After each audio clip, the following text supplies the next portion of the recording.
नमस्कार, good morning. आपके साथ मैं हूं ज्योत्सना बेदी। आप देख रहे हैं times Now Navbharat. Times Now Navbharat के मॉर्निंग बुलेटिन न्यूज उदय में आपका सभी का स्वागत है।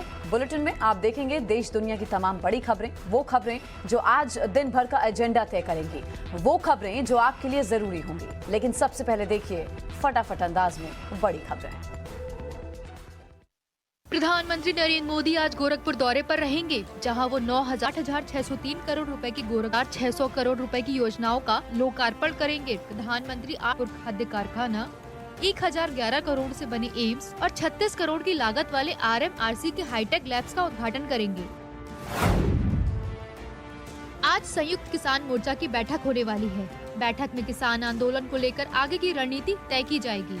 वहीं किसान नेता गुरनाम सिंह चड़ूनी का कहना है कि सरकार से बातचीत के लिए बनी कमेटी के पास सरकार की तरफ से अभी तक कोई संदेश नहीं आया है, जिस पर किसान नेताओं ने निराशा जताई है और कहा है कि सरकार समाधान के लिए गंभीर नहीं है।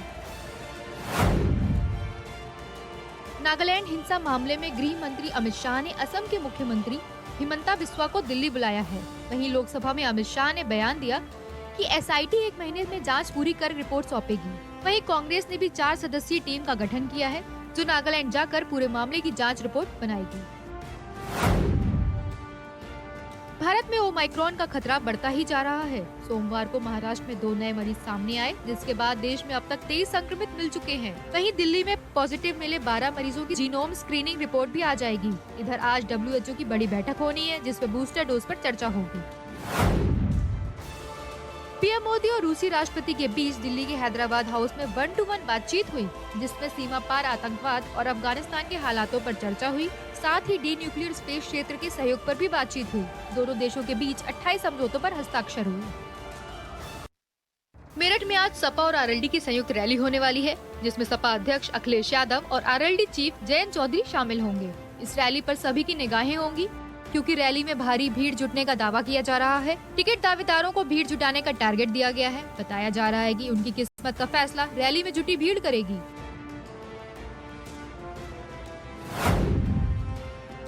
नवजोत सिंह सिद्धू के बाद अब पंजाब के सीएम चरणजीत सिंह चन्नी ने पाक राग अलापा है। सीएम चन्नी ने भी पाकिस्तान के साथ व्यापार शुरू करने की वकालत की है, जिसे लेकर केंद्र को खत लिखने की बात कही है। 2 दिन पहले सिद्धू ने भी भारत पाक बॉर्डर खोलने की मांग की थी। शिवसेना नेता संजय राउत आज दिल्ली आकर राहुल गांधी से मुलाकात करेंगे। वहीं 8 दिसंबर को कांग्रेस महासचिव प्रियंका गांधी से मुलाकात करेंगे। 5 राज्यों में विधानसभा चुनाव होना है, ऐसे में ये मुलाकात अहम मानी जा रही है। वहीं कुछ दिन पहले ममता बनर्जी ने यूपीए पर निशाना साधा था, जिससे जोड़कर भी इस मुलाकात को देखा जा रहा है। आज दिल्ली एनसीपी की कार्यकारिणी बैठक होने वाली है। शरद पवार की अध्यक्षता में होने वाली इस बैठक में पार्टी के संगठनात्मक चुनाव और मौजूदा हालातों पर चर्चा होगी। एनसीपी नेता नवाब मलिक ने बताया कि बैठक में राष्ट्रीय कार्यकारिणी के सदस्य और विशेष मंत्री निमंत्रित भाग लेंगे। बैठक में यूपीए और ममता बनर्जी को लेकर चर्चा का कोई एजेंडा नहीं है। दिल्ली के मुख्यमंत्री अरविंद केजरीवाल और पंजाब कांग्रेस अध्यक्ष नवजोत सिंह सिद्धू के बीच ट्विटर वॉर शुरू हो गया है। सिद्धू ने केजरीवाल पर झूठे वादे का आरोप लगाया था, जिसके जवाब में केजरीवाल ने ट्वीट कर लिखा, सिद्धू जी ने झूठ की पोल खोल दी कि कांग्रेस फ्री बिजली देने के खिलाफ है, न दे रही है न देगी। मनी लॉन्ड्रिंग मामले में जैकलीन फर्नांडिस को ईडी ने तलब किया है और 8 दिसंबर को पूछताछ के लिए बुलाया है।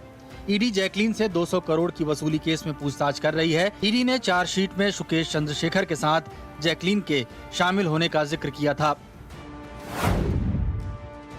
बेंगलुरु में पुलिस पर एक व्यक्ति ने बेरहमी से पिटाई का आरोप लगाया है। तौशीफ नाम के व्यक्ति का कहना है कि निजी विवाद के चलते पुलिस ने उसे पीटा। इतना ही नहीं, उसने सब इंस्पेक्टर हरीश पर दाढ़ी काटने का आरोप भी लगाया। ग्वालियर में अवैध हथियारों के खिलाफ पुलिस की मुहिम लगातार जारी है। इसी कड़ी में क्राइम ब्रांच की टीम ने एक हथियार तस्कर को गिरफ्तार किया है। आरोपी के पास से 5 पिस्टल जब्त की गई हैं। कोरोना वायरस के ओमाइक्रॉन वेरिएंट ने थाईलैंड, लातविया और नेपाल में भी दस्तक दे दी है। ओमाइक्रॉन के बढ़ते मामले को देखते हुए पाकिस्तान ने 15 देशों पर ट्रैवल बैन लगा दिया है। वहीं यूके में पिछले 24 घंटे में 90 नए मरीज सामने आए हैं।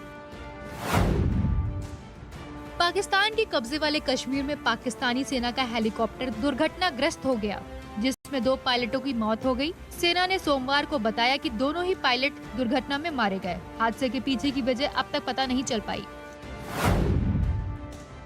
म्यांमार की अपदस्थ नेता आंग सान सू की को 4 साल की सजा हुई है। देश की एक अदालत ने कोरोना नियमों का उल्लंघन करने, सेना के खिलाफ भड़काने के आरोप में सजा सुनाई है, जिसके बाद अब सू की चुनाव नहीं लड़ पाएंगी। ऑक्सफोर्ड यूनिवर्सिटी की वैक्सीनोलॉजी की प्रोफेसर डेम सारा गिलबर्ट का कहना है कि कोरोना के बाद भविष्य में आने वाली महामारियां और भी ज्यादा खतरनाक हो सकती हैं। प्रोफेसर सारा गिलबर्ट ने चेताया कि कोरोना वायरस के नए वेरिएंट ओमाइक्रॉन पर वैक्सीन का प्रभाव कम हो सकता है। केंद्र सरकार अटल पेंशन योजना चला रही है, जिसके तहत आपको 210 रुपए निवेश पर 10,000 रुपए पेंशन मिल सकती है।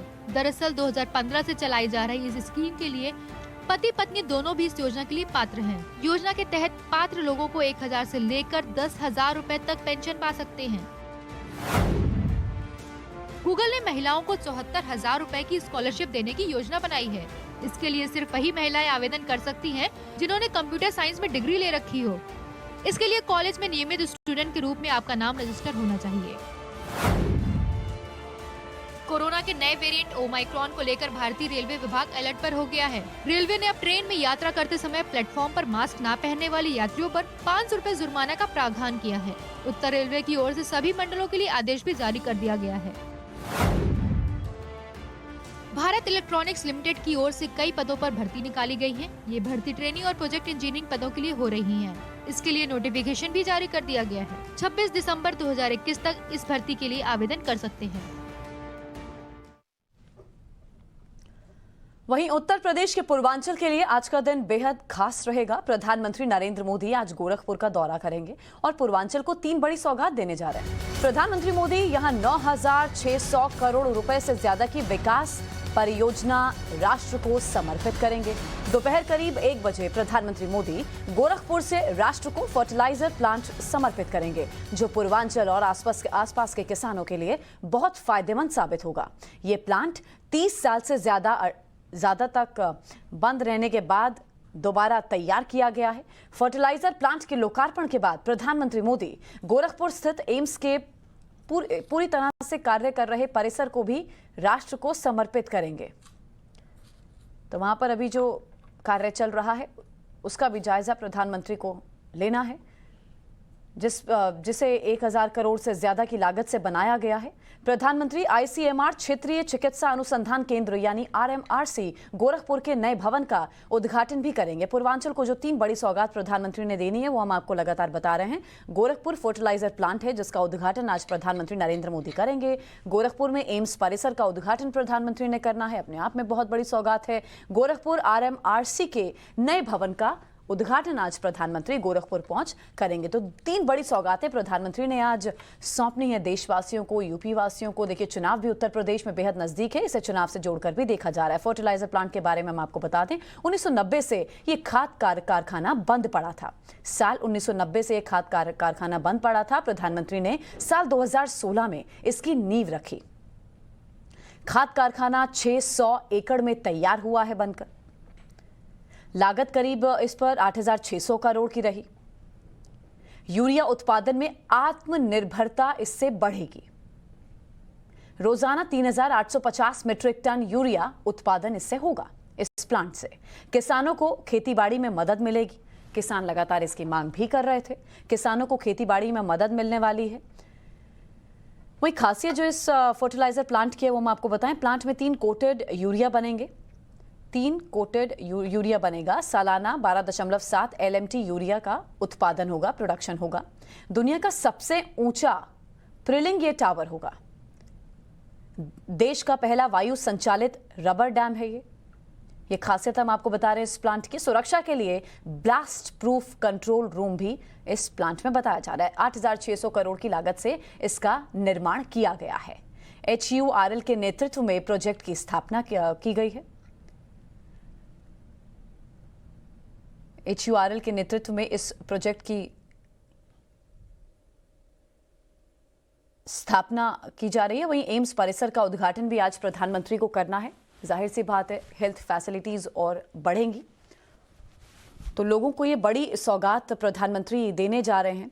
और एम्स जो है वो किन किन सुविधाओं से लैस है हम आपको बताएं। 750 बेड का ये अस्पताल है। Medical college, nursing college, Ayush भवन, कर्मचारी आवास, छात्रों के लिए हॉस्टल इस गोरखपुर एम्स में होगा, जिसकी सौगात आज प्रधानमंत्री देने जा रहे हैं। तो इस गोरखपुर एम्स की क्या क्या सुविधाएं हैं, क्या क्या सुविधाएं इससे मिलने वाली हैं, इस बात की जानकारी हम आपको ग्राफिक्स के माध्यम से दे रहे हैं। प्रधानमंत्री आज गोरखपुर जा रहे हैं, ये बड़ा दौरा है प्रधानमंत्री का। वहीं यूपी के मेरठ में आज एक महारैली होने जा रही है, क्योंकि समाजवादी पार्टी के अध्यक्ष अखिलेश यादव और राष्ट्रीय लोक दल के अध्यक्ष जयंत चौधरी, दोनों ही नेता मेरठ में एक साथ एक मंच से रैली करने वाले हैं। पार्टी नेताओं का दावा है कि आज मेरठ के दबथुआ में होने वाली ये रैली 2022 के चुनाव के लिए यूपी का सियासी समीकरण बदलकर रख देगी। ये पहला मौका होगा जब अखिलेश यादव और जयंत चौधरी एक साथ एक ही मंच पर नजर आएंगे और योगी सरकार के खिलाफ गरजेंगे।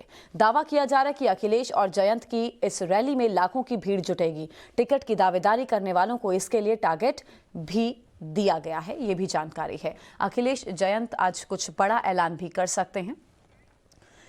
एसपी आरएलडी के गठबंधन के बाद ये जो है पहली रैली होने जा रही है एक साथ। तो वहीं दूसरी तरफ प्रधानमंत्री आज गोरखपुर में रहने वाले हैं। कुछ घंटों की भारत यात्रा खत्म करने के बाद रूस के राष्ट्रपति व्लादिमीर पुतिन सोमवार रात दिल्ली से मॉस्को के लिए रवाना हो गए। इस दौरान दोनों देशों के बीच कुल 28 समझौतों पर मुहर लगी है। पुतिन की मौजूदगी में मोदी ने कहा, मेक इन इंडिया कार्यक्रम के तहत हमारा रक्षा सहयोग और मजबूत हो रहा है। रक्षा और आर्थिक क्षेत्र में दोनों देश अहम सहयोगी हैं। कोरोना के खिलाफ भी सहयोग रहा है। आर्थिक क्षेत्र में भी हमारे रिश्तों को आगे बढ़ाने के लिए हम बड़े विजन पर काम कर रहे हैं। हमने 2025 तक $30 बिलियन ट्रेड और $50 बिलियन के निवेश का लक्ष्य रखा है। व्लादिमीर पुतिन ने कहा, हम भारत को एक महान शक्ति, भरोसेमंद दोस्त के रूप में देखते हैं। दोनों देशों के रक्षा और विदेश मंत्रियों के बीच 2+2 की बातचीत भी कल हुई है। कोविड की चुनौतियों के बावजूद भारत और रूस के संबंधों की रफ्तार में कोई बदलाव नहीं आया है। हमारी special and privilege strategic partnership निरंतर मजबूत होती गई। भारत रशिया संबंधों का कितना महत्व है वो इससे साफ होता है और इसके लिए मैं आपका बहुत आभारी हूँ। कोविड के खिलाफ लड़ाई में भी दोनों देशों के बीच बेहतरीन सहयोग रहा, चाहे वैक्सीन ट्रायल्स और उत्पादन में हो, मानवीय सहायता के लिए हो या एक दूसरे के नागरिकों की देश वापसी के लिए हो। भारत और रूस के बीच में जिन हथियारों की डील हुई है वो क्या है और उनकी खासियत क्या है, ये भी आपके लिए जानना जरूरी है। देखिए रिपोर्ट। AK राइफल्स जो है, जिसके आप AK-47 के नाम से जानते होंगे, वो कलाशनिकोव राइफल्स हैं जो कि रशिया में बनती हैं। अभी हमारे देश में AK-47 राइफल्स का इस्तेमाल हमारी भारतीय सेना करती है, पर AK-203 राइफल के लिए 5,000 करोड़ से ज्यादा का करार हुआ है।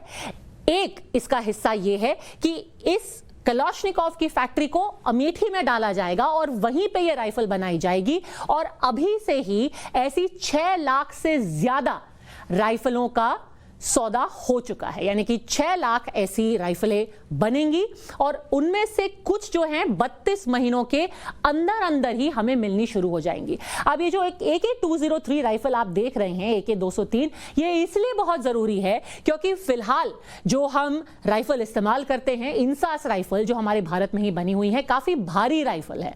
राष्ट्रीय राइफल्स जो हमारी कश्मीर में हमारी सेना तैनात है या फिर जो पाकिस्तान के साथ सीमा पे तैनात है, वो ज्यादातर या तो इंसास या फिर AK-47 का इस्तेमाल करती हैं।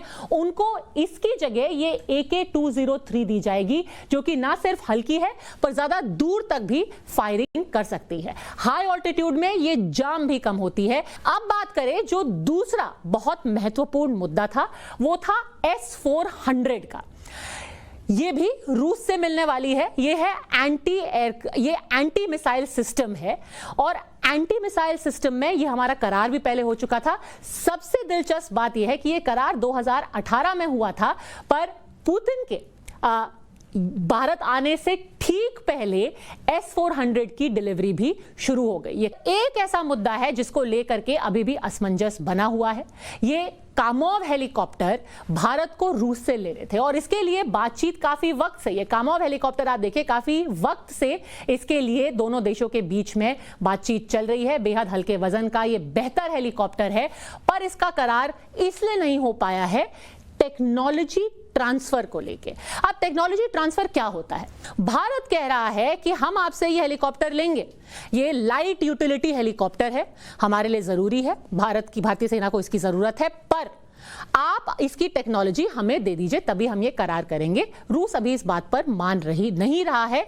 इसी असहमति की वजह से ये डील फिलहाल रुकी हुई है। वहीं कोरोना के नए वेरिएंट ओमाइक्रॉन को लेकर दुनिया भर में चिंताएं बढ़ती जा रही हैं। भारत में भी ओमाइक्रॉन के मरीजों की तादाद बढ़ रही है। अब तक देश में इस वेरिएंट के संक्रमित कुल 23 मामले सामने आ चुके हैं। महाराष्ट्र में सबसे ज्यादा अब तक 10 मरीज मिले हैं। नेशनल इंस्टीट्यूट ऑफ वायरोलॉजी की रिपोर्ट में यह जानकारी मिली है। ओमाइक्रॉन के मरीजों की बढ़ती तादाद के बीच केंद्र और राज्य सरकारें पूरी तरह से सतर्क हैं। लोगों से लगातार सावधानी बरतने, मास्क का इस्तेमाल करने और वैक्सीनेशन पूरा कराने की अपील की जा रही है। वैक्सीन की बूस्टर डोज को लेकर भी आज वर्ल्ड हेल्थ ऑर्गेनाइजेशन की बड़ी बैठक होनी है, जिसमें बूस्टर डोज लगाने को लेकर फैसला किया जाएगा। तो महाराष्ट्र में सबसे ज्यादा संक्रमित मरीज मिले हैं 10 ओमाइक्रॉन के। बूस्टर डोज पर आज WHO की बड़ी बैठक होनी है। क्या फैसला सामने आएगा, ये देखने वाली बात होगी। हालांकि हमारे देश में भी चर्चा लगातार चल रही है। केंद्र सरकार लोगों को बूस्टर डोज देने पर विचार कर रही है, जिन लोगों ने दोनों डोज ले लिए हैं।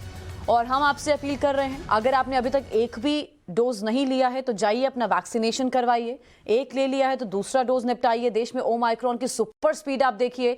3 दिसंबर को सबसे पहले कर्नाटक में 2 मामले सामने आते हैं। 4 दिसंबर को महाराष्ट्र में 1 केस सामने आया। 4 दिसंबर को गुजरात में भी 1 केस सामने आया। आगे बढ़े 5 दिसंबर को राजस्थान में 9 और महाराष्ट्र में ओमाइक्रॉन के 8 केसेस की पुष्टि हुई। वहीं 6 दिसंबर को महाराष्ट्र में भी 2 केस एक बार फिर से सामने आए हैं। तो देखिए, ये संक्रमण अपने पैर पसारता जा रहा है। ओमाइक्रॉन अपने पैर पसारता जा रहा है। ऐसे में सावधानी आपको बरतनी है, क्योंकि इस संक्रमण से बचाव आपके द्वारा बरती गई सावधानी है। ये बार बार हेल्थ एक्सपर्ट्स कह रहे हैं, बड़े से बड़ा डॉक्टर कह रहा है कि आप लोग सावधानी बरतिए, जैसे आप कोरोना के पीक के दरमियान बरत रहे थे। मास्क अपने मुंह से मत हटाइए, सैनिटाइज अपने आप को करते रहिए। भीड़ भाड़ वाली जगहों में जाने से फिलहाल कुछ टाइम के लिए प्लीज बचिए। ओमाइक्रॉन के मामले किस राज्य में कितने हैं जिसने टेंशन बढ़ा दी है, हम आपको बताएं। राजस्थान में 9, महाराष्ट्र में कुल 10 केस सामने आ गए हैं। कर्नाटक में सबसे पहले 2 मामले आए थे। राजधानी दिल्ली का 1 मामला, गुजरात में भी 1 मामले की जानकारी है। अब ये और संक्रमण ना फैले, अब इस बात का ध्यान आपको खुद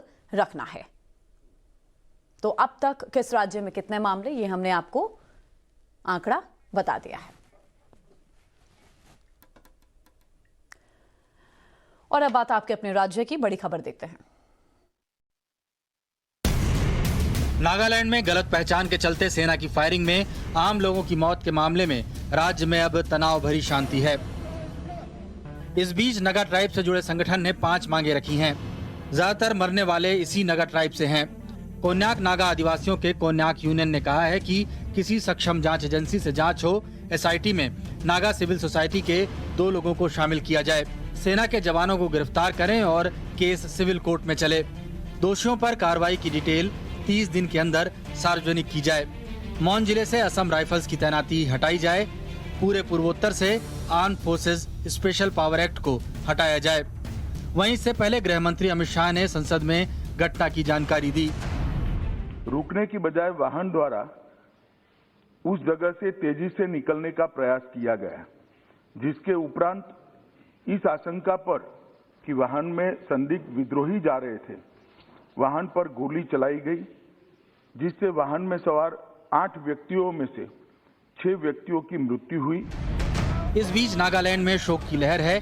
कोहिमा में सैकड़ों नागरिकों ने मारे गए लोगों को श्रद्धांजलि दी। मध्य प्रदेश के विदिशा जिले में धर्मांतरण के आरोप में एक स्कूल में हिंदूवादी संगठनों ने जमकर हंगामा किया।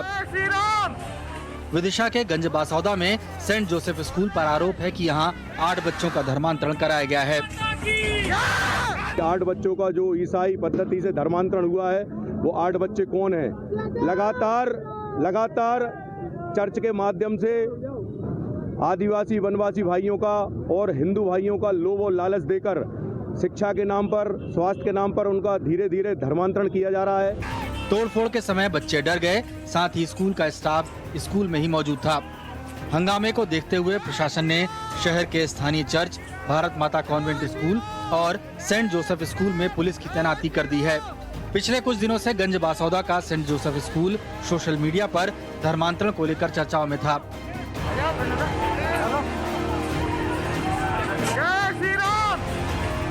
सोशल मीडिया पर एक फोटो भी पोस्ट की गई थी जिसमें बच्चों के ऊपर जल छिड़ककर उन्हें ईसाई बनाकर उनका धर्मांतरण करने की बात कही जा रही थी। हालांकि स्कूल ने धर्मांतरण कराए जाने की बात से इनकार किया है। जय श्री राम! जय श्री राम! जय श्री राम! जय श्री राम! जय श्री राम! पंजाब में चुनाव से पहले कांग्रेस और आम आदमी पार्टी के बीच तीखी बयानबाजी शुरू हो गई है। पंजाब प्रदेश कांग्रेस के अध्यक्ष नवजोत सिंह सिद्धू लगातार अरविंद केजरीवाल को झूठे वादे करने वाले बता रहे हैं। सिद्धू ने कहा कि फ्री बिजली का लॉलीपॉप पंजाब में चलने वाला नहीं है। ਇਹ ਝੂਠਾ ਕੇਜਰੀਵਾਲ ਇਹ ਤਰਪਲ ਮਾਰਦਾ ਛੁਰਲੀਆਂ ਮਾਰਦਾ 13 ਰੁਪਏ ਨੂੰ ਵੇਚਦੇ ਆ ਇਹ ਇੰਡਸਟਰੀ ਨੂੰ ਬਿਜਲੀ 12 ਤੋਂ 13 ਰੁਪਏ ਇੱਕ ਪੰਜੀ ਘੱਟ ਹੋਵੇ ਤੇ ਮੇਰਾ ਮੈਨੂੰ ਨੀਵੇਂ ਥਾਵੇਂ ਭਾਜ 12 ਰੁਪਏ ਰੇਟ ਆ ਪੁੱਛੋ ਐਮਐਸ ਤੇ ਕਮਰਸ਼ੀਅਲ ਦਾ ਤੇ ਅਸੀਂ ਦਿੰਨੇ 9 ਅਸੀਂ 9 ਤੋਂ ਵੀ 6 ਤੇ ਲੈ ਕੇ ਆਵਾਂਗੇ। ਇਹ ਕਰਦਾ ਕੀ ਹੈ ਚੁੱਕਦਾ ਤੇ ਜਿਹੜੇ ਅਮੀਰ ਨੇ ਉਹਨਾਂ ਨੂੰ ਟੈਕਸ ਲਾਉਂਦਾ ਉੱਥੋਂ ਲੈ ਕੇ ਗਰੀਬਾਂ ਨੂੰ ਝੁੱਗੀਆਂ ਦੇ ਵਿੱਚ ਉਹ ਫ੍ਰੀ ਦੇ ਦਿੰਦਾ। ਇਹ ਕਦ ਤੱਕ ਲੌਲੀਪੌਪ ਦਊ ਇਹ ਪੰਜਾਬ 'ਚ ਨਹੀਂ ਚੱਲਣਾ। इस पर पलटवार करने में आम आदमी पार्टी के संयोजक अरविंद केजरीवाल ने देर नहीं की। उन्होंने सिद्धू के बयान वाला वीडियो ट्वीट कर लिखा कि चन्नी जी ने झूठ बोला कि फ्री बिजली कर दी, सिद्धू जी ने झूठ की पोल खोल दी। कांग्रेस फ्री बिजली देने के खिलाफ न दे रही न देगी। दरअसल आम आदमी पार्टी ने चुनावी वादा किया है कि अगर पंजाब में उसकी सरकार आती है तो 300 यूनिट तक फ्री बिजली होगी। इस वादे के बाद पंजाब की कांग्रेस सरकार ने भी बिजली की दरें घटाई थी। पंजाब में केजरीवाल वर्सेस सिद्धू की लड़ाई दिलचस्प होती जा रही है। इससे पहले केजरीवाल ने पंजाब में सरकार आने पर गेस्ट टीचर्स को परमानेंट करने का वादा किया, तो सिद्धू ने दिल्ली में केजरीवाल के घर के बाहर होने वाले गेस्ट टीचर्स के प्रदर्शन में शामिल होने पहुंच गए। पहाड़ों पर बर्फबारी से मौसम खुशनुमा हो गया है। जम्मू कश्मीर से लेकर उत्तराखंड के कई इलाकों में बर्फबारी देखने को मिल रही है। बर्फ की सफेद चादर के बीच जम्मू कश्मीर का गुलमर्ग सैलानियों का स्वागत कर रहा है। पर्यटक यहां पहुंचकर मौसम और बर्फबारी का आनंद ले रहे हैं।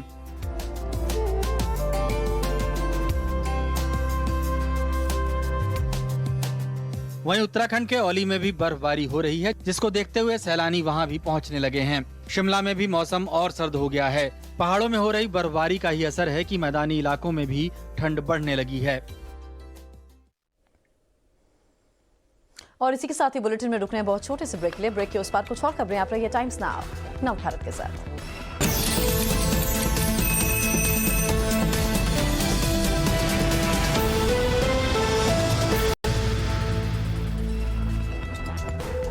ब्रेक के बाद आप सभी का स्वागत है। नागालैंड हिंसा पर अब जमकर सियासत हो रही है। सदन में गृह मंत्री अमित शाह ने जब नागालैंड पर बोलना शुरू किया तो विपक्ष ने जमकर हंगामा बरपाया।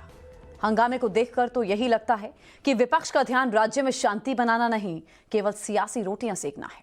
रिपोर्ट आप देखिए।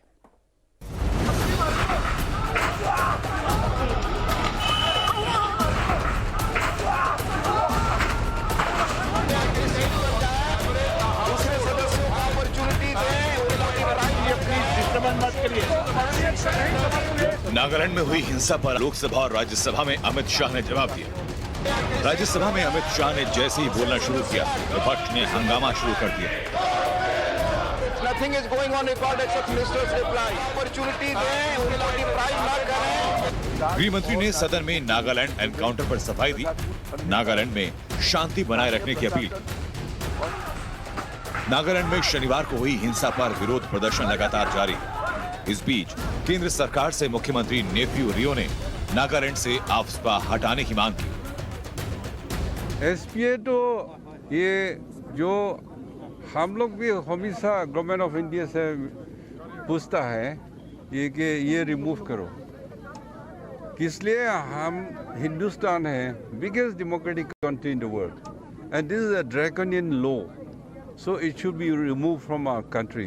There can be many laws which can handle, but this is blackened the image of our country. That is my feeling. Nagaland को अमन चाहिए, शांति चाहिए, लेकिन देश के नेता इस पूरे मामले को राजनीति में घसीटने में लगे हैं। सिक्योरिटी फोर्सेस को किसने इन्फॉर्मेशन दी? क्या उनको अभी तक अरेस्ट क्यों नहीं किया गया उन लोगों को जिन्होंने उन 17 लेबरर्स की हत्या कर दी? कोई ताल्लुक नहीं है उनके सेपरेटिस्ट ग्रुप से। और फिर तीसरा ये कि यही सरकार मुख्तलिफ सिक्योरिटी ग्रुप से बात कर रही थी। आपने यहाँ तक कह दिया कि शेयर्ड सॉवरनिटी, क्या निकल रहा है? होम मिनिस्टर जवाब दें इसका, क्या शेयर्ड सॉवरनिटी था ये?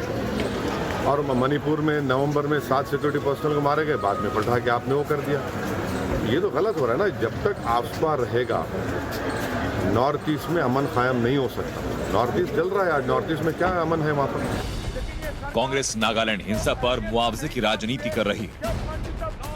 Our demand was that at least to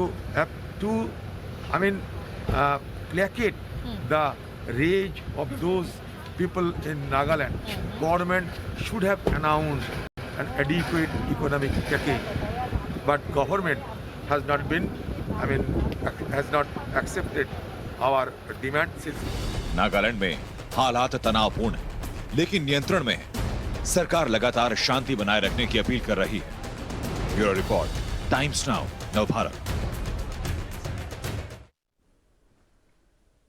वहीं शिया सेंट्रल वक्फ बोर्ड के पूर्व अध्यक्ष वसीम रिजवी ने हिंदू धर्म अपना लिया है। उनका नाम अब जितेंद्र नारायण सिंह त्यागी होगा। वसीम रिजवी ने गाजियाबाद के डासना मंदिर में सनातन धर्म अपनाया। बात यहीं तक रहती तो ठीक थी, लेकिन इस धर्म परिवर्तन का जमकर प्रचार किया गया। इतना ही नहीं, वसीम रिजवी ने धर्म परिवर्तन के बाद इस्लाम धर्म को जमकर कोसा।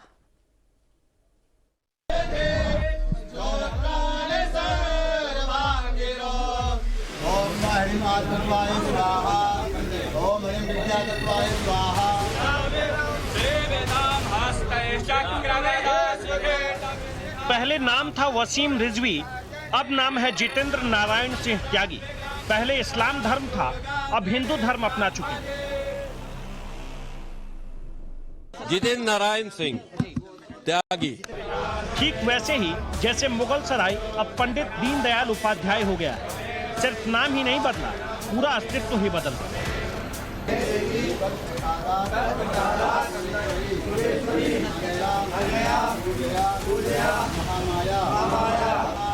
दासना में स्वामी यति नरसिम्हानंद ने पूरे विधि विधान से मंदिर में पूजा अर्चना की, माला पहनी, चंदन लगाया। सामने आए तो अब तक की जिंदगी में जिस धर्म को माना और जिया, उसी धर्म को खारिज कर गए, कोसने लगे। सुनिए। धर्म परिवर्तन की यहाँ पर कोई बात नहीं है। जब मुझको इस्लाम से निकाल ही दिया गया, तो अब ये मेरी मर्जी है कि मैं किस धर्म को स्वीकार करूं। सनातन धर्म दुनिया का सबसे पहला मजहब है, पहला धर्म है, और जितनी उसमें अच्छाइयाँ पाई जाती हैं, इंसानियत पाई जाती है, हम ये समझते हैं किसी और दूसरे धर्म में नहीं है। और इस्लाम को हम धर्म समझते ही नहीं हैं। देश का कानून हर नागरिक को अपनी मर्जी से धर्म अपनाने का अधिकार तो जरूर देता है, लेकिन किसी दूसरे धर्म को कोसने का अधिकार नहीं देता। इस्लाम को त्याग कर त्यागी बने जितेंद्र नारायण सिंह त्यागी के धर्म परिवर्तन की वजह भी सुननी चाहिए। जब हमको निकाल दिया गया, हर जुमे को नमाज के बाद हमारा और महाराज जी का, यति नरसिंहानंद गिरी जी का सर काटने के लिए फतवे दिए जाते हैं, इनाम बढ़ाया जाता है। तो ऐसी परिस्थितियों में हमको इस्लाम कोई कहे या हमको कोई मुसलमान कहे, इस पर हमको खुद शर्म आती है। बहरहाल रिजवी एकाएक शिया मुसलमान से वत्स गोत्र के त्यागी हुए। सवाल उठा, त्यागी ही क्यों? जवाब सुनिए। देखिए, इस नाम को रखने की कोई पीछे वो जब सनातन धर्म में आए तो जितने मुस्लिम मौलाना हैं, जो भी व्यक्ति सनातन धर्म की तरफ आता है, उसे बरगलाते हैं कि भाई तुम सनातन धर्म में जा रहे हो, वहां तुम्हारा नया जाति क्या होगी। वसीम भाई को इस असुविधाजनक सवाल का सामना ना करना पड़े, इसके लिए हमने तय किया कि उन्हें एक जाति भी दी जाए। वो जाति हमने अपने समाज के लोगों से बात की, क्योंकि हमारा शरीर, हमारा जन्म त्यागी समाज में हुआ था, तो हमने अपने लोगों से, अपने परिवार के लोगों से बात की। हमारे परिवार के लोगों ने, हमारे समाज के लोगों ने सहर्ष हमें ये स्वीकृति दी कि वसीम भाई को हमारे परिवार का ही एक हिस्सा माना जाए। सर, अगर कहा जाए कि आज वो अपना रहे हैं ये धर्म, आज 6 दिसंबर का दिन है, आज धर्म अपनाने के पीछे कहीं ऐसा तो नहीं कोई राजनीति? देखिए, वसीम भाई ने अपनी गर्दन अपने हाथ में रख रखी है। इस्लाम के जिहाद के बारे में, मोहम्मद के बारे में, कुरान के बारे में जो बातें आप सोचते हुए भी डरते हो वो उन्होंने खोल कर रख दी। ये वही वसीम रिजवी हैं जो कभी शिया वक्फ बोर्ड के चेयरमैन थे। यही वसीम रिजवी मुसलमान को इस्लाम के रास्ते पर चलना सिखाते थे। उन्होंने सुप्रीम कोर्ट में कुरान की 26 आयतों पर सवाल उठाए थे और तभी से मुस्लिम धर्मगुरुओं के निशाने पर थे, तब भी और अब भी। जब चेयरमैन बने तो इनके घोटाले बहुत थे। ये 2012 से पहले जो है पार्टी में थे जिसकी हुकूमत थी, फिर 2012 के बाद जिस हुकूमत में आए उसके साथ ये हो लिए, और फिर 2017 के बाद जो हुकूमत आए उसमें हो लिए। तो अपने को बचा रहे थे, अपनी गर्दन को। और अब जब इंतहा हो गई तो इन्होंने बिल्कुल वही धर्म इख्तियार, इस्लाम के खिलाफ इन्होंने बातें करना शुरू की। क्योंकि आपको मालूम है कि सिर्फ ये कहा जाता है कि धर्मांतरण, पैसे दे के अगर धर्मांतरण होता है तो उनके काले कारनामों की फाइल भी दिखा के धर्मांतरण कराया जा रहा है। ये चीज भी एक सामने आ गई है। आप ये कह रहे हैं कि फोर्स धर्मांतरण है क्या? वो डर है कि उन पे कार्रवाई हो जाएगी इसलिए वो धर्म परिवर्तन कर रहे हैं? भाई उनके ऊपर मुकदमे हैं, पूरे इंडिया में FIR हैं। हमारे मुल्क का जो संविधान है उसमें किसी की आस्था को ठेस पहुंचाने के लिए जो सजाएं हैं उसके तहत उनको गिरफ्तार करना चाहिए, लेकिन आज तक वो शख्स घूम रहा है। तो मैं तो यही समझूंगा ना कि भाई हम गिरफ्तारी से तुमको बचा रहे हैं, तुम धर्म ही चेंज कर लो। धर्म वैसे तो किसी भी शख्स का निजी मामला है। कौन किस धर्म में रहेगा, किस मजहब को मानेगा, इसका फैसला तो वो खुद करे। लेकिन वसीम रिजवी का ये कदम कई सवाल उठा रहा है। सवाल ये कि क्या किसी धर्म में अगर कोई कमियां हैं तो उसे ठीक करने के लिए अगर कोई आवाज उठाता है तो क्या ये गुनाह है? क्या ऐसा करने वाले को टारगेट पर लिया जाएगा? Bureau report, Times Now Navbharat. देश के कई राज्यों में रेजिडेंट डॉक्टर्स अपनी मांग पर मुखर हैं और हड़ताल पर बैठे हैं। नीट PG काउंसलिंग में हो रही देरी के खिलाफ डॉक्टर आंदोलन कर रहे हैं। इससे स्वास्थ्य सेवाओं पर बुरा असर पड़ रहा है।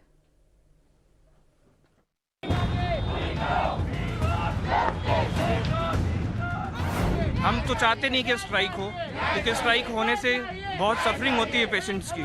वो हम बिल्कुल नहीं चाहते, बट हम मजबूर होकर, हमारा अंतिम ये अस्त्र होता है स्ट्राइक करना।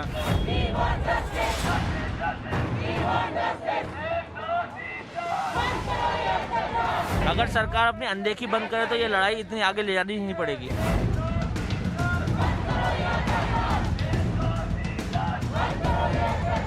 इसके लिए तो सरकार को संज्ञान लेना ही पड़ेगा कि जो डॉक्टर्स की कमी है उसको कौन पूरा करेगा। अगर वो काउंसलिंग जल्दी करेंगे तो डॉक्टर्स हमारे पास ज़्यादा होंगे। रेजिडेंट डॉक्टर नाराज हैं, मरीज परेशान हैं। एक तरफ डॉक्टरों की हड़ताल है, दूसरी तरफ मरीजों की कतार है। यह हालात सिर्फ दिल्ली में नहीं है, बाकी कई राज्यों में भी है जहां हड़ताल का पूरा असर दिख रहा है। सबसे पहले दिल्ली चलते हैं, जहां 4 बड़े अस्पतालों के रेजिडेंट डॉक्टर अपनी मांगों को लेकर हड़ताल कर रहे हैं। RML अस्पताल, GTB अस्पताल, सफदरजंग अस्पताल, लेडी हार्डिंग अस्पताल। मैम, हम भी उसी चीज़ की वेट करें कि गवर्नमेंट की तरफ से, हमारे पॉलिसी मेकर्स की तरफ से काउंसलिंग की डेट, काउंसलिंग के बारे में कुछ भी बात नहीं की जा रही है। कोई भी इस बारे में बात नहीं कर रहा है। मतलब हम सबको ये समझ नहीं आ रहा है कि पॉलिसी मेकर्स इस बारे में क्यों नहीं सोच पा रहे कि पूरा एक बैच मिस है। पूरे 45,000 डॉक्टर जो है वो मिसिंग है। कोविड के केसेस लगभग बढ़ते जा रहे हैं। पहले कर्नाटक में डिटेक्ट हुआ, अब दिल्ली में हो गया, राजस्थान में हो गया, पूरे देश भर में फैल जाएगा, तब आप क्या करेंगे? हड़ताल कर रहे डॉक्टरों की अपनी मांग है, उनकी परेशानी भी अलग है। पहले ये जानना जरूरी है कि डॉक्टर कह क्या रहे हैं और क्यों कह रहे हैं। बीते 1 साल में नीट एग्जाम पास किए डॉक्टरों की काउंसलिंग नहीं हुई। इस मामले की सुनवाई सुप्रीम कोर्ट में चल रही है।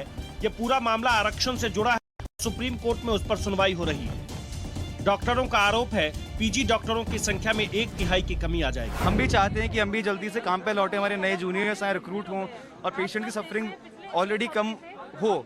इसी के लिए हम काम कर रहे हैं और इसी के लिए हम ये लोग प्रोटेस्ट कर रहे हैं कि वो आएँ और हमारा इसमें सपोर्ट करें और हमारी जो चीज़ें हैं उनको सुने और इन चीज़ों को साथ लेकर हम आगे बढ़ें। डॉक्टरों का आरोप है कि आने वाले दिनों में डॉक्टरों की संख्या कम होगी, उनकी परेशानी बढ़ेगी। रेजिडेंट डॉक्टर चाहते हैं कि 11 सितंबर 2021 को जो परीक्षा हो चुकी है उसकी काउंसलिंग जल्द से जल्द हो, लेकिन आरक्षण के मुद्दे पर यह पूरा मामला सुप्रीम कोर्ट में होने की वजह से लगातार देरी हो रही है। केंद्र सरकार ने नीट एग्जाम में 10% आरक्षण की बात कही थी। इस मामले पर सुप्रीम कोर्ट ने हस्तक्षेप किया। पूरा मामला सुप्रीम कोर्ट में होने की वजह से काउंसलिंग में देरी हो रही है। दूसरी तरफ मरीजों की अपनी दिक्कत है। दिल्ली से लेकर बाकी उन राज्यों में मरीजों का इलाज नहीं हो रहा है। हर किसी को इंतजार है कि रेजिडेंट डॉक्टरों की हड़ताल खत्म हो, मरीजों को उचित इलाज मिले। समस्या आ रही है। कितनी दिक्कत हो रही है? अभी तो काफी दिक्कत हो रही है। अभी तो डॉक्टर बैठ नहीं रहे हैं, बैठे इंतजार कर रहे हैं डॉक्टर को। मदद जी आप बताइए कितनी समस्या आ रही है? तो पर्चा भी लगा दिया है बाहर कि आप लोग मदद करें। आज इतने सारे डॉक्टर हड़ताल भी बंद कर देते हैं। इतनी दूर से आना होता है तो आप खड़े हैं, लाइन में नंबर ही नहीं आया अभी तक तो। और ये दिक्कत आज हड़ताल की वजह से हो रही है? हाँ, हड़ताल की वजह से हो रही है। इधर केंद्रीय स्वास्थ्य मंत्री मनसुख मांडविया उन डॉक्टरों से मिलने पहुंचे जो पिछले 3 दिन से हड़ताल कर रहे हैं, लेकिन नाराज डॉक्टर उनकी बातों से सहमत नहीं हुए। कहा गया हड़ताल जारी रहे। रेजिडेंट डॉक्टरों का एक तर्क ये भी है कि मार्च 2022 तक ज्यादातर सीनियर डॉक्टर पास कर जाएंगे। ऐसे में काउंसलिंग में देरी हुई तो कोरोना काल में काम का बोझ जूनियर डॉक्टरों पर बढ़ेगा। केंद्र की सरकार एक तरफ कोरोना काल में अस्पतालों में बेहतर उपाय के दावे कर रही है, दूसरी तरफ हालात क्या हैं, इसे इन रेजिडेंट डॉक्टरों की हड़ताल से समझा जा सकता है। दिल्ली से हर्षा चंदवानी के साथ bureau report, Times Now Navbharat.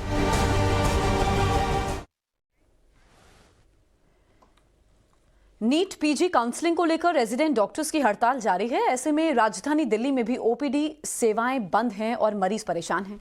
Delhi से हर्षा चंदवानी की रिपोर्ट आप देखिए। नीट पीजी 2021 काउंसलिंग को लेकर के रेसिडेंट डॉक्टर्स हड़ताल पर है। इमरजेंसी और ओपीडी सर्विसेज का पूरी तरह से बहिष्कार किया रेसिडेंट डॉक्टर्स ने। हमारे साथ वो मरीज हैं, कुछ मरीज हैं, आप देखेंगे प्रधानमंत्री जो भारतीय जन औषधि केंद्र है उसके बाद कई सारे मरीज हैं।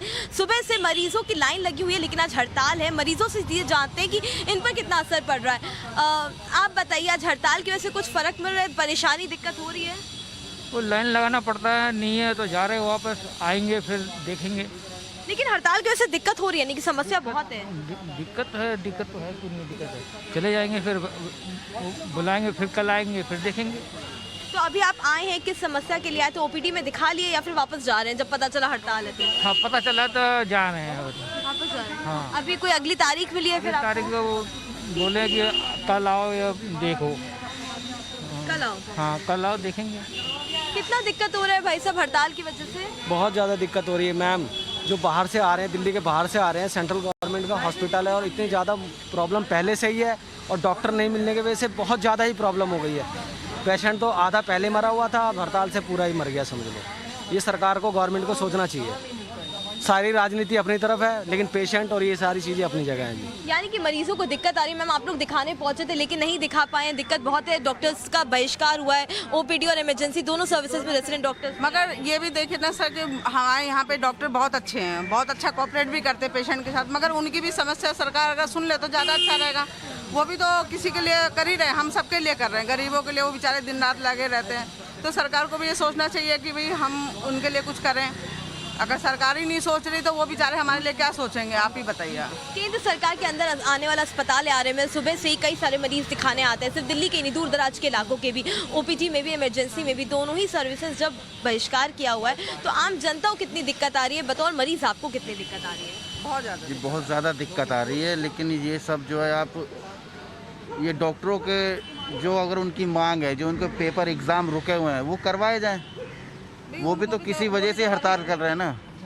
अगर जब तक उनके डिमांड पूरी नहीं होगी तो क्या देखेंगे किसी को, और क्या वो बैठेंगे हॉस्पिटलों में। अच्छा, आप लोग को अपनी अब डॉक्टर का टाइम ही कितने दिनों बाद मिल पाता है, और जब आए हैं तो आज दिखा नहीं पा रहे हैं, ऐसा भी है? कितने दिनों बाद यहाँ पे आए, तारीख मिलने के बाद? तारीख मिलने के हम 15 दिन के बाद आ रहे हैं। मगर ये भी तो देखे मैम कि किराया लगा के आ रहे हैं और कितनी इस टाइम कितनी परेशानी सबको चल रही। किससे लेके आ रहे हैं, किससे नहीं लेके आ रहे हैं, अब कैसे जाएंगे ये भी सोचना पड़ेगा हम लोगों के लिए।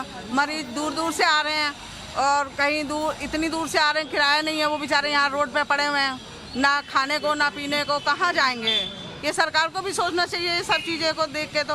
और हमारे यहाँ के डॉक्टर बहुत अच्छे हैं, हम ये अभी भी कहेंगे, बहुत अच्छा, बहुत अच्छे से देखते हैं, बहुत अच्छा कोऑपरेट भी करते हैं, बहुत अच्छे हैं। मगर अब ये सरकार को सोचना चाहिए कि उनके साथ क्या है। वो भाई हमारे लिए तो है ही है वो सब कुछ, क्योंकि हमें अच्छे से देख के हमें सही करके भेज रहे तो हमारे लिए तो बहुत अच्छे हैं वो। मगर तो ये मरीज़ हैं जो कि पहुंचे हुए हैं ओपीडी में दिखाने के लिए, कुछ इमरजेंसी सर्विसेज में दिखाने के लिए पहुंचे हुए हैं, लेकिन इनका साफ तौर से कहना है कि आज हड़ताल की वजह से पता नहीं था, तारीख आज डॉक्टर को दिखाने की 15 दिन बाद मिली, लेकिन जब यहाँ पे पहुंचे पता चला हड़ताल है तो फिर वापस ही जा रहे हैं। डॉक्टर को आज नहीं दिखा पाए, लेकिन इनका कहना है कि डॉक्टर्स जो अब सर्विसेज यहाँ पे देते हैं वो बेहद अच्छी है, लेकिन सरकार को भी लुकआउट करना चाहिए कि डॉक्टर्स की परेशानी है तो उसको भी समझना चाहिए। और देखिए, अगर आप यहाँ पे आपको देखेंगे बहुत सारे मरीज आपको नजर आएंगे, यहाँ पे कई सारे लोग हैं जिनको पता ही नहीं था आज हड़ताल है, मरीज दिखाने के लिए आ गए, कई लोग को तारीख मिली हुई थी, लेकिन अब मायूस होकर के वापस लौट रहे हैं क्योंकि आज डॉक्टर्स की हड़ताल है। इमरजेंसी और ओपीडी दोनों सर्विसेज को रेसिडेंट डॉक्टर्स द्वारा बहिष्कार किया गया है। वीडियो जर्नलिस्ट विभय बघेल के साथ हर्षद अनवानी, टाइम्स नाउ नवभारत। तो हर्षा की आप ये रिपोर्ट देख रहे थे, अब देखिए फटाफट अंदाज में 25 बड़ी खबरें।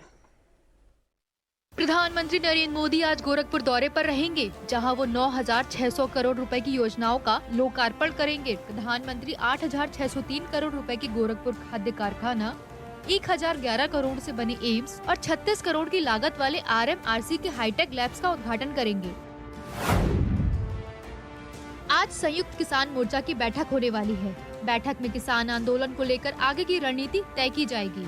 वहीं किसान नेता गुरनाम सिंह चड़ूनी का कहना है कि सरकार से बातचीत के लिए बनी कमेटी के पास सरकार की तरफ से अभी तक कोई संदेश नहीं आया है, जिस पर किसान नेताओं ने निराशा जताई है और कहा है कि सरकार समाधान के लिए गंभीर नहीं है। नागालैंड हिंसा मामले में गृह मंत्री अमित शाह ने असम के मुख्यमंत्री हिमंता बिस्वा को दिल्ली बुलाया है। वहीं लोकसभा में अमित शाह ने बयान दिया कि SIT 1 महीने में जांच पूरी कर रिपोर्ट सौंपेगी। वहीं कांग्रेस ने भी 4 सदस्यीय टीम का गठन किया है, जो नागालैंड जाकर पूरे मामले की जांच रिपोर्ट बनाएगी। भारत में ओमाइक्रॉन का खतरा बढ़ता ही जा रहा है। सोमवार को महाराष्ट्र में 2 नए मरीज सामने आए, जिसके बाद देश में अब तक 23 संक्रमित मिल चुके हैं। वहीं दिल्ली में पॉजिटिव मिले 12 मरीजों की जीनोम स्क्रीनिंग रिपोर्ट भी आ जाएगी। इधर आज WHO की बड़ी बैठक होनी है, जिसमें बूस्टर डोज पर चर्चा होगी। पीएम मोदी और रूसी राष्ट्रपति के बीच दिल्ली के हैदराबाद हाउस में 1-to-1 बातचीत हुई, जिसमें सीमा पार आतंकवाद और अफगानिस्तान के हालातों पर चर्चा हुई। साथ ही न्यूक्लियर स्पेस क्षेत्र के सहयोग पर भी बातचीत हुई। दोनों देशों के बीच 28 समझौतों पर हस्ताक्षर हुए। मेरठ में आज सपा और आरएलडी की संयुक्त रैली होने वाली है, जिसमें सपा अध्यक्ष अखिलेश यादव और आरएलडी चीफ जयंत चौधरी शामिल होंगे। इस रैली पर सभी की निगाहें होंगी, क्योंकि रैली में भारी भीड़ जुटने का दावा किया जा रहा है। टिकट दावेदारों को भीड़ जुटाने का टारगेट दिया गया है। बताया जा रहा है कि उनकी किस्मत का फैसला रैली में जुटी भीड़ करेगी।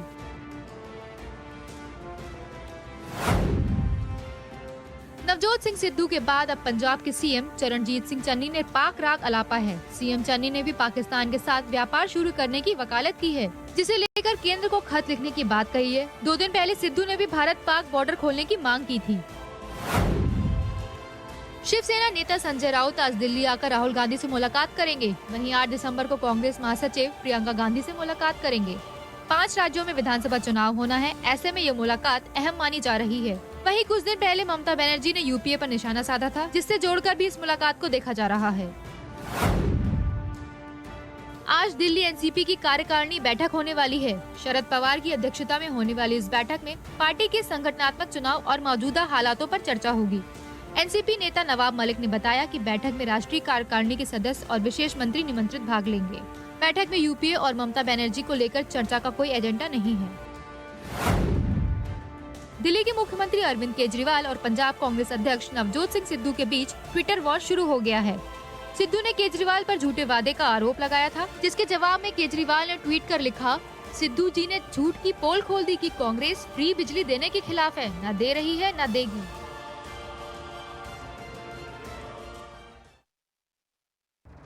मनी लॉन्ड्रिंग मामले में जैकलीन फर्नांडिस को ईडी ने तलब किया है और 8 दिसंबर को पूछताछ के लिए बुलाया है।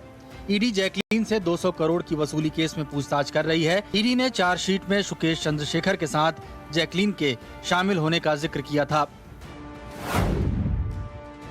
बेंगलुरु में पुलिस पर एक व्यक्ति ने बेरहमी से पिटाई का आरोप लगाया है। तौशीफ नाम के व्यक्ति का कहना है कि निजी विवाद के चलते पुलिस ने उसे पीटा। इतना ही नहीं, उसने सब इंस्पेक्टर हरीश पर दाढ़ी काटने का आरोप भी लगाया। ग्वालियर में अवैध हथियारों के खिलाफ पुलिस की मुहिम लगातार जारी है। इसी कड़ी में क्राइम ब्रांच की टीम ने एक हथियार तस्कर को गिरफ्तार किया है। आरोपी के पास से 5 पिस्टल जब्त की गई हैं। कोरोना वायरस के ओमाइक्रॉन वेरिएंट ने थाईलैंड, लातविया और नेपाल में भी दस्तक दे दी है। ओमाइक्रॉन के बढ़ते मामले को देखते हुए पाकिस्तान ने 15 देशों पर ट्रैवल बैन लगा दिया है। वहीं यूके में पिछले 24 घंटे में 90 नए मरीज सामने आए हैं। पाकिस्तान के कब्जे वाले कश्मीर में पाकिस्तानी सेना का हेलीकॉप्टर दुर्घटनाग्रस्त हो गया, जिसमें 2 पायलटों की मौत हो गई। सेना ने सोमवार को बताया कि दोनों ही पायलट दुर्घटना में मारे गए। हादसे के पीछे की वजह अब तक पता नहीं चल पाई। म्यांमार की अपदस्थ नेता आंग सान सू की को 4 साल की सजा हुई है। देश की एक अदालत ने कोरोना नियमों का उल्लंघन करने, सेना के खिलाफ भड़काने के आरोप में सजा सुनाई है, जिसके बाद अब सू की चुनाव नहीं लड़ पाएंगी।